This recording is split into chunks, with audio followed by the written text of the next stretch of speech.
Step Ahead, the Central Asia podcast, with insights from the heart of Eurasia.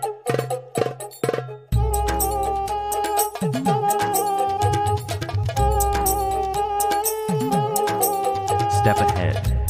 A warm welcome to a new episode of the Step Ahead podcast. In this podcast, we talk about the economic situation in Central Asia. Today, we are joined once more by our two experts, Jonas and Thorsten Gutmann. My role today is a moderator. The last time that we recorded, I couldn't make it. I was moving to the beautiful Black Forest. This is where I'm recording right now. And the internet is stable, so guys, we can start. And we have some great topics today. Jonas, which topic you want to talk about today?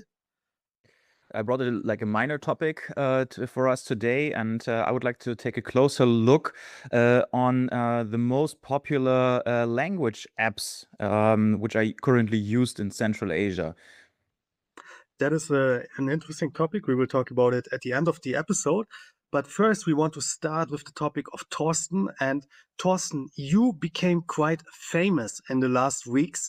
In Kazakh language, your content was even synchronized. So maybe you can tell us a little bit. You were talking about the car market. What were your observations? Why would you say this topic hit such a nerve in the Kazakh sphere? And tell us a little bit, how was the process of getting famous? How does it feel to be a famous person now? Hi, Thomas, Jonas, first of all, very nice to see you. It's great to have a new episode.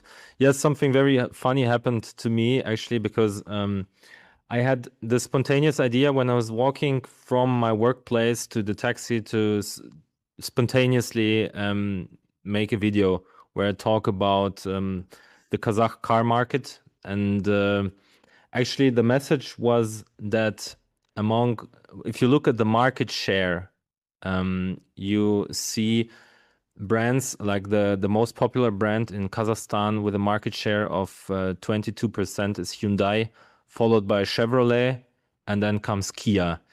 And the rest of the top 10 are Chinese producers, except for Toyota. But all others are Chinese cars like Chery, Jetour, Haval, Chang'an, Jack, Geely.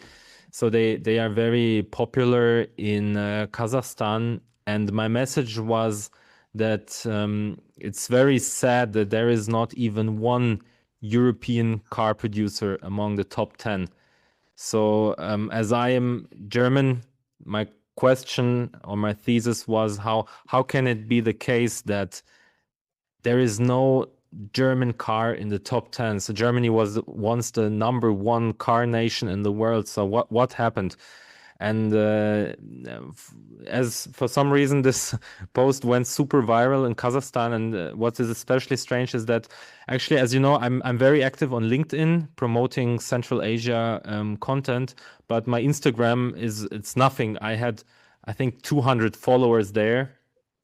So I didn't expect that some Kazakh media, it's called ZTB, and they promote and they post all kind of viral content, like this typical social media content, some local stories from Kazakhstan, what is happening. And they often have content like something happened on the streets or on the buses, and some accidents, for example, which happened. And they took my content and translated it into the Kazakh language. And the last time I checked it, I think there were like 700,000 views, like 10,000 of likes. And I was like, what is going on? And so my Instagram also got a lot of new followers. And I've decided now to make more content also about the automotive industry, because the Kazakhstanis, they love cars. So that's very important to them. In Astana, for example, it's actually the only way, except maybe for buses, to get from A to B. So if you want to move in the city, you need a car. Like without a car, you're nobody. And they love cars. They love to also like pimp their cars. Detailing is very popular, and they really love their cars. So it's a very emotional topic. And at the same time, in Kazakhstan, this label "Made in Germany" is still important. So it's Germany is still, even today, is means quality in Kazakhstan. So this topic was a coincidence, a lucky coincidence, but it was super interesting for the audience. And also maybe some details about the car market general in Kazakhstan. It's growing. So in 2025, there were sold 34,000 cars approximately, and it's an increase of 14.4% compared to 2024. So the market is growing actually rapidly, and the Chinese brand's market share right now is 39%, and I'm pretty sure it's growing. And even though it's very cold in Astana in the winter, the electric vehicles are also gaining a lot of popularity. Yes, so this is super interesting, and I'm also myself thinking about buying a car very soon because you definitely need it in Astana. Yeah. Let's talk a little bit more about the car market. And why would you say do the Chinese now own nearly 40% of the Kazakh car market? What is their competitive edge? Are they going via price? Do they offer just a better product in some respect, especially when it comes to the electric vehicles? What is the reason? Or is it also related to the fact that the German car industry left Russia? I guess Russia was also Yes. a hub to export cars to the region then afterwards. And also, what is the idea on the ground regarding Chinese cars? For example, Jonas and I, we were also in Almaty in summer, and the first driver that took us from the taxi, with the taxi from the airport, he also had a Geely car, a Chinese car. And I asked him, what do you pay for it? It was around 18K euro, which I guess was the reason why he owned this car. He spoke German. He was a big fan of Germany. But I mean, when the competition is offering a car for half the money, then even the biggest fan of Germany, of German cars, will probably take the Chinese car. So yeah, tell us a little bit about the local market. What is the competitive edge of the Chinese? Why are they so rapidly taking market shares, not just in Central Asia, but all over the world, really? Yes, actually, your first guess was correct. So in 2022, when the war in Ukraine started, basically European producers, but also Japanese manufacturers, they lost their production base. So they actually retreated from the post-Soviet space because Volkswagen cars, for example, they were delivered from Russia to Kazakhstan. And after 2022, this stopped, which is a bummer, actually, because Volkswagen used to be very, very popular in Kazakhstan. And I think even today, this brand loyalty towards Volkswagen in Kazakhstan is huge. So if Volkswagen decides to redirect their deliveries from China to Kazakhstan, I think they would again gain a lot of market share. So hopefully, if the management is smart enough, they will do that. And yes, so I think Chinese brands, they just fill this gap. And also, of course, Chinese manufacturers, because of logistics and because of the way they produce, they have a big advantage when it comes to pricing. Yes, so of course the price in the end is very important. So of course in Kazakhstan they look at the price, and also like back in the days, Chinese cars, they had somewhat of a bad reputation in Kazakhstan, and I think this perception, it switched. So like brands like Haval or Sherry, for example, now people think that they are actually well equipped SUVs, like with modern all of this sound system, infotainment, etc. And I think yes, the image of Chinese cars also improved drastically, and of course also the Chinese cars, they offer a good range of electric vehicles, and in general electric vehicles also improves its image in Kazakhstan. There's more and more opportunities to charge the cars in Astana, for example. And also Chinese manufacturers, they're very smart, because back in the days they were just exporting to Kazakhstan, and now they are trying to embed themselves into the local production. For example, they partner up, for example, with local assemblers like Astana Motors. So now they have joint ventures, and they also produce Chinese cars in Kazakhstan. And of course, in the long run, this will make the cars even cheaper and integrate Chinese cars even stronger into the Kazakh car market. When we take an example, now we have mentioned some macro factors, and also you mentioned that a lot of the Chinese producers, they will localize their production in Kazakhstan in the future. But when we compare right now offers on the ground, how much would you have to pay for a Volkswagen? Maybe a nice ID4 or something like that. What are the prices when you compare it to the Chinese? What are the entry level Chinese prices in Kazakhstan? When we compare it, for example, to Russia. In Russia, the Chinese cars are actually quite expensive. It's because of high taxes, high recycling fees, and so on. And when you compare it with Dubai, for example, there the Chinese cars are extremely cheap because they don't put any taxes on them, basically. So you can buy an SUV for under 20k euro. What is the situation in Kazakhstan right now when you compare the Chinese prices with the prices in China, right? So are there a lot of taxes in Kazakhstan themselves? Do they want to protect their local manufacturers like they want to do in Russia? And also when you compare the German car that you want to buy today with a Chinese car that you want to buy today, what is the price difference? Well, I think if you're talking now about Volkswagen, I'm not even sure if the ID4, for example, is even sold by any official dealer here. So this is actually also a big issue here in Kazakhstan, that many cars are imported or found on the gray market. Yes, because there is no official dealer, so they're like private people who are importing those cars into the country. And I'm not sure how much you would have to pay for Volkswagen ID4, but it's much easier to find a Chinese car. And of course, if you look at Chinese cars, they are also very different. Yeah, they have different price ranges. So there's like entry level. I guess the Chang'an is the most is like the cheapest option which you can have. It starts, I think, somewhere at 7 million tenge. Actually, I'm not so sure how much 7 million tenge today would be in euro. Let me check quickly. 13,000 euro. 13k. 13,000. Wow. Yes.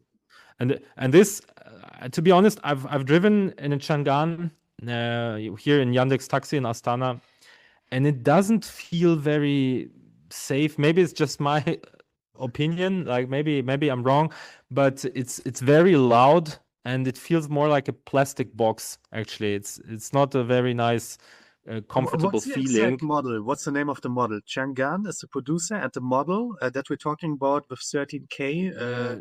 Which model is it?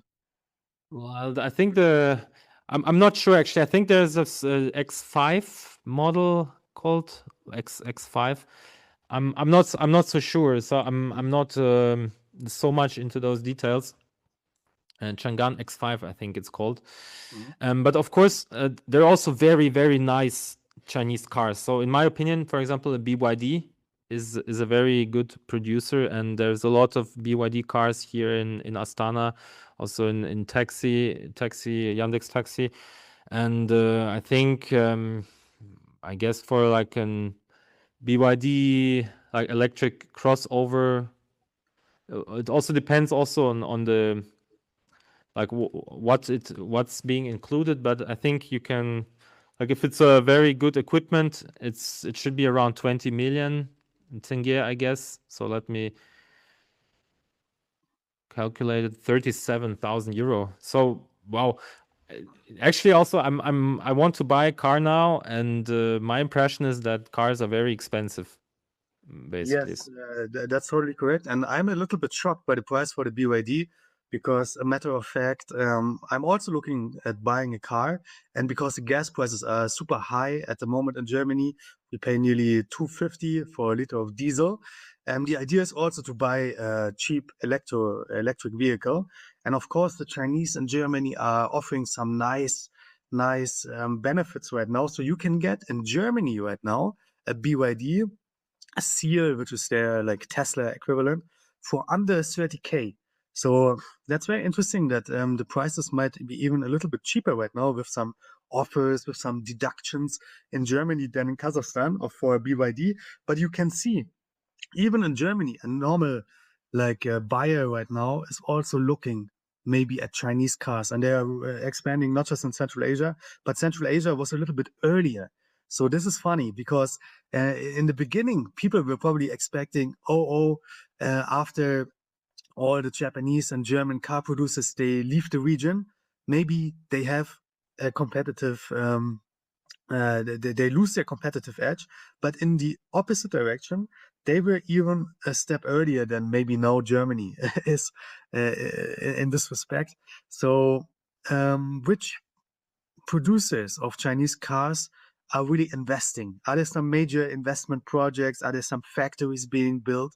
Because when you look at the Russian market, the Chinese are not investing as much as the Russians were expecting.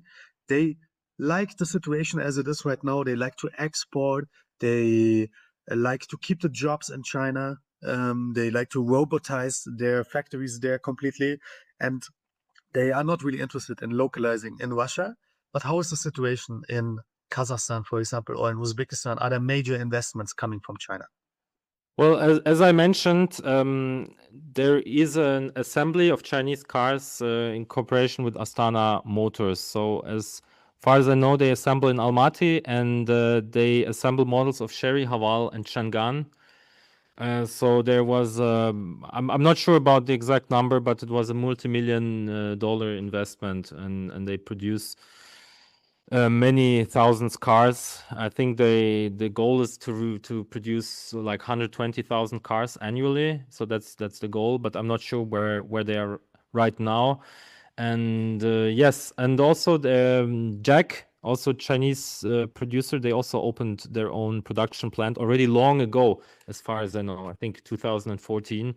And as far as I know, also Geely has plans to build a factory in Almaty in 2027. And yes, so Geely, as you know, they are very strong, investing like everywhere in the whole world. I think they also own shares of Volvo. So and Lotus, for example. So yes, this is also very interesting. And yes, and I'm pretty sure there are many more projects and plans when it comes to Chinese car markets, because when I also lived in Tashkent, for example, I also saw that more and more Chinese cars are appearing. And as you know, Uzbekistan used to be a complete monopoly. So actually it was a sea of white Chevrolets back in the days. And now the picture is changing very, very quickly. So a lot of Hongxi, BYD, all of those cars are also entering now the Uzbek market. And let me ask a Jonas, quick yes. question. You just mentioned that the picture is changing a lot. Do you still see a lot of, I would say, Soviet or Russian produced cars in Astana, or is this something you don't usually see in the everyday life? For example, like one of my favorite cars is this Bukhanka UAZ. So it's like the, let's say, Soviet answer to the Volkswagen Multivan, which is a very, very nice car. It's more like a meme car, I would say, because you can fix everything with just one tool if something is broken. Do you still see them, or are they completely disappeared? Well, when we're talking about Russian producers, of course, there is Lada, but I think it's more of a niche product. So they are not among the top 10. And when we're talking about old cars, you have to take into account that I live in Astana. And Astana is a pretty new city. So I think also the fleet, for example, if you compare it to Almaty, is much newer in Astana. In Almaty, I think it's more mixed. So I think you can find some old like Lada Prioras, I think they're called, or old old Volga taxis. You can see them, but I think it's not so common actually anymore. I think the picture is also changing. And in Uzbekistan, I saw many old cars, like this old Daewoo buses, those white buses, or some super old Chevrolets. But here in Astana, actually, no. Like, for example, if you're in Russia, somewhere in the regions, it's you will see much more of those old cars. Here, I think the fleet is quite new. All right. Yeah, super interesting topic, and it really showed that you hit the nerve. You became, yeah, you went viral with the content about the car market, and it's a topic that everybody is interested in because it's such an everyday topic. So we could talk the whole episode just about the car market, to talk Yes. about Chinese cars, what are some novelties, what is coming also to the German market, because we are actually behind the Central Asians in this respect. So a lot of questions. But Jonas, you mentioned in the beginning some language apps. My first question, how is your Kazakh right now? Are you learning some Kazakh? How is the situation there? Good question. Thank you very much for that. So I looked at the language apps in Central Asia, and I was surprised about some outcomes I will share with you in the next minutes. So the first thing is the most famous language app is Duolingo, and I dived into the data of the Duolingo language reports of the last years. Duolingo is a game-like app in which you can learn many different languages, and I'm quite surprised. There are around 15 million Kazakh speakers in the world, and there are some languages which have much less speakers. For example, Danish or Greek has around 12, Hungarian 13, 14 million people, but Kazakh is not available. So as Uzbek, for example, or the other languages from the Central Asian region, which is interesting. Yeah, so I would try to dive into this deeper and try to find if there are any strategic aspects or any announcements made regarding this basically problem, maybe because it's a language that is rapidly growing as a contrast to some of the European languages such as Danish or Greek. And so I couldn't find anything regarding that. However, I found some more interesting facts about what the Kazakh, Uzbek, and the other Central Asian languages are actually learning. So maybe as a question to you, what do you think? Which language is mostly learned on Duolingo in Central Asia? So I would go with German, just because our background is from Germany, and I also saw a lot of advertisements when I was in Kazakhstan for the German university. So I would say, of course, the obvious choice would be English, yeah. Exactly. But But you German were is thinking. probably a surprise as well. You were thinking way too much about that. You're absolutely right. It's logic, but English is of course the most learned language almost in every country in the world. I think it's like 130 countries in 2025, roughly out of 180 from their list, where English was the most prominent language. But now it's getting interesting. What about the second language? And I can tell you, it used to be German in many of these Chinese, countries. maybe Chinese. Also not. It's Russian, and in Kazakhstan, Really? at least for Duolingo, it is French. If anybody is interested, it's the Duolingo language report of 2025. However, for all countries, despite except Kazakhstan, so Kyrgyzstan, Uzbekistan, Tajikistan, and Turkmenistan, Russian is the second most studied language after English. And in the years before 2022, it used to be German. So we see a difference here. One aspect that is maybe interesting, this gap Duolingo left regarding the Kazakh language was quickly changed, was quickly taken into account of a strategy of local Kazakh language apps. For example, there's one called Alim. I'm not quite sure if you're familiar with that, Thorsten. So in November of 2025, Alim was published, and it became the more downloaded app than even Duolingo. Duolingo was there for a much longer period of time, but still, right now, at least for this time, Alim is outperforming Duolingo in Kazakhstan. And this is a language in which you can also learn Kazakh. Is it made by Kazakhs, this app? Yes, it's a local app by Kazakh people. It's including a lot of AI. Another one would be, for example, AIT, so AITY. And these ones promote to learn Kazakh. The other ones, of course, which are also famous in Europe, such as Bubble and Buzu, and Duolingo, as mentioned, are also quite famous in Central Asia. The interesting thing is, maybe just as a side note, also regarding schools, these languages which I already mentioned, so of course Russian and Kazakh as primary languages, but then as foreign languages, German, French, Chinese, and Turkish play the most important roles. However, I was quite surprised about Chinese as a neighboring country, and Turkish played still a minor role after German. So that is basically my summary of this. Interesting, super yeah. interesting. How's your progress going with the Kazakh language, Thorsten? Are you making some good progress? Well, actually, to be honest, as you two guys maybe know, I am studying very actively Japanese. So my main focus is Japanese, but I plan to start learning Kazakh very seriously from 10th of April. This was my own goal, which I set to myself. I've had courses before, and I will study via Preply with a real tutor.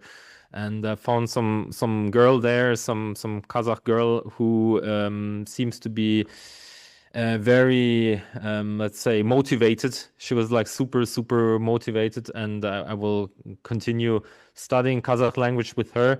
And maybe one interesting thing is that right now in Instagram, I see so much advertising for Kazakh language courses, and there are like so many services, so many platforms, and the advertising is almost always the same. So there are two Slavic Russian people living in Kazakhstan, and one of them is trying to say something in Kazakh language and he's not succeeding, and then this other Russian is starting to speak perfectly fluent Kazakh, and the other guy was like, how did you learn Kazakh so quickly? Like how was it possible? And I say, now I have this app, so finally.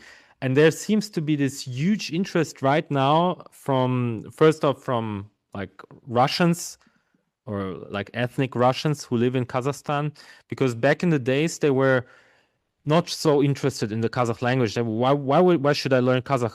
Everyone is speaking Russian. And now this is completely changing. Their mindset is changing. They understand that if they want to be part of this society, they have to learn Kazakh. And also the same goes, for example, I have here colleagues which are ethnic Kazakhs, but they cannot speak Kazakh, or they cannot speak it very well. And now they also have a huge interest in speaking the language again. So I see a growing interest for those kind of platforms, apps, etc. It's very interesting. Yeah, and two aspects about that. The first is we talked about this nation-building process in many of these post-Soviet countries, and the second thing is demographics. So the share of like Russian ethnic people in Kazakhstan, for example, is shrinking, while there are much more Kazakh ethnics, I think, people right now in the country, and the share will be even bigger. So probably Kazakh will play a more prominent role. And it might be an access also for you if you learn Kazakh to quicker adapt Uzbek or Turkmen or Kyrgyz language, yeah, or even Turkish. Yes, it's definitely a door opener also, because if you're a foreigner speaks Kazakh, everyone is going crazy. It's very unusual. There are some guys who are able to speak Kazakh, but it's very rare. So if I manage to do it, I will be a pioneer maybe. So hopefully I will manage to do it. It has Very very good luck, beautiful yeah. writing, I think. Like every time I saw, yeah, good luck with that. Yeah, let's summarize today's episode. Maybe one thing which is also Yeah. No, interesting point. Please continue. yeah, sorry, just one thing maybe about just interesting detail when you learn Kazakh language is that the alphabet actually changed to Latin, but they still didn't decide which letters exactly they will use. So there is still a discussion going on actually about the Latinization, and that's why if you study Kazakh now, you still use the Cyrillic alphabet. But for example, if you read the song texts of like modern Kazakh indie pop or indie rock, you will find very often that it is already Latinized, but in different styles. So, and there's also a very famous language blogger in Kazakhstan, and he proposed his own alphabet. So his own Latinization, his own style of Latinization, and it's a huge discussion. And I think this process is still going very, very long time. This is just very interesting because in today's world in contemporary Kazakhstan, mostly is still in Cyrillic. Like even the Kazakh words are in Cyrillic, and yeah, it's interesting to look of how this will change in the next decade. The language question is super interesting, and this debate about Cyrillic or Latin is a very old question. I remember it was already debated 10 years ago, but now really it is maybe at the next stage. Let's maybe summarize today's episode. We talked about two major topics today. We talked about the car market in Central Asia. And we saw that the Chinese are really taking over in Kazakhstan. 40%, Thorsten mentioned, is already in the hands of the Chinese. German cars are unfortunately not sold at the same level as just some years ago. But still, you mentioned that the German quality is still valued in Kazakhstan, but because so many producers, they left not just the Central Asian market, but also the Russian market, which was integrated to Central Asia. They don't really have the chance to buy the German quality anymore. And then we talked in the second part of the episode about languages and very interesting insights from Jonas. And maybe to connect these two topics, I could see that Germany is a little bit losing ground, not just in the car market, but also in the language market. Jonas mentioned that before German was the second most learned language in a lot of these countries, but now others are also overtaking even the French, which was a low blow when I heard this, that now even French is more, is having some benefits to learn regarding German, maybe. But interesting topics anyway, and we will keep an eye on Central Asia. In the next episodes, we will talk about tourism, finally, a topic that I long teased, and also about maybe Afghanistan, a super interesting topic as well. So guys, let's talk soon and focus on Central Asia again. Great, thank you very much, guys. See you next time. See you next time.